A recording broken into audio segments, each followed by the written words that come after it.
বাংলাদেশ জাতীয়তাবাদী ছাত্র দলের নারীদের অবস্থান আলহামদুলিল্লাহ যথেষ্ট ভালো, যথেষ্ট নিরাপদ। ছাত্রদল কিন্তু নারীদের জন্য একটা লেভেল প্লেইং গ্রাউন্ড ক্রিয়েট করেছে। নারী নেতৃত্ব আসলে এটা শুধু ছাত্র দলের ক্ষেত্রে না, আমি যদি ওভারঅল আমাদের দেশের সিচুয়েশনটা বলি, আওয়ামী লীগ এমন একটা পরিস্থিতি তৈরি করে গিয়েছে যে আমাদের কিছু স্টেরিওটাইপ তৈরি হয়েছে যে নারীদেরকে আওয়ামী লীগ কীভাবে ব্যবহার করতো শোপিস হিসেবে। তো আমাদের একটা পার্সপেক্টিভ হয়ে গেছে যে নারী মানেই আমরা শোপিস হিসেবে রেখে দিচ্ছি, দলের কোনো প্রয়োজনে রাখছি না। বাট ছাত্র দলে পরিস্থিতিটা এমন না, এমনকি নতুন যেসব দল আছে সেখানেও আমরা নারীদের ক্ষেত্রে অ্যাকচুয়ালি তাদের পলিটিশিয়ান হিসেবে ট্রিট করা হচ্ছে, এটার ইন্স্যুরেন্সটা দেখতে চাই।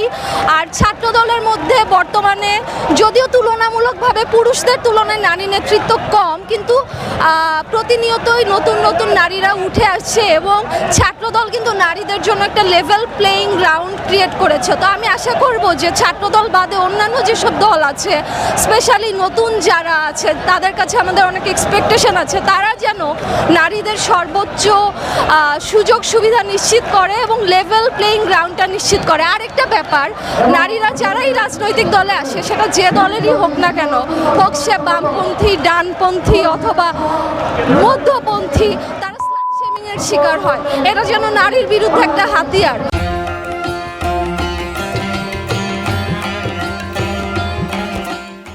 তো আমি আহ্বান করব যে অন্যান্য যেসব দল আছে, ছাত্র দলের স্ল্যাশমিংয়ের বিরুদ্ধে আমরা সবসময় সোচ্চার। অন্যান্য দল তারা যেন অ্যাটলিস্ট নারীরা যাতে এটা ফুয়েল না করে।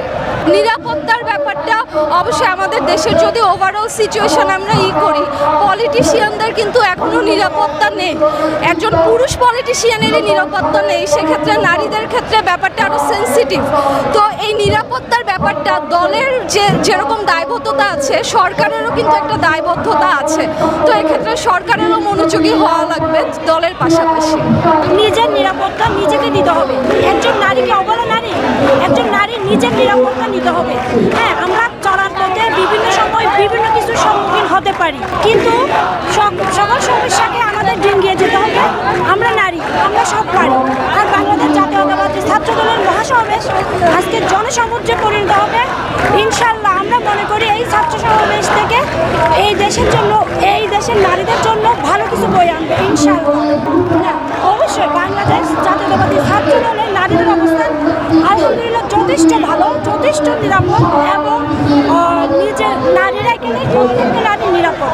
কোনো আমাদের ছাত্র দলের আমাদের সভাপতি, কেন্দ্রীয় সভাপতি সংগ্রামী আমাদের জননেতা প্রিয় ভাই রাকিব ভাই এবং সাধারণ সম্পাদক নাসির ভাই, ওরা সবসময় নারীদেরকে নিরাপত্তা দিয়ে এসেছেন। আমরা নিরাপদ বলে আজকে আমরা এখানে আসতে পেরেছি। ধন্যবাদ সবাইকে।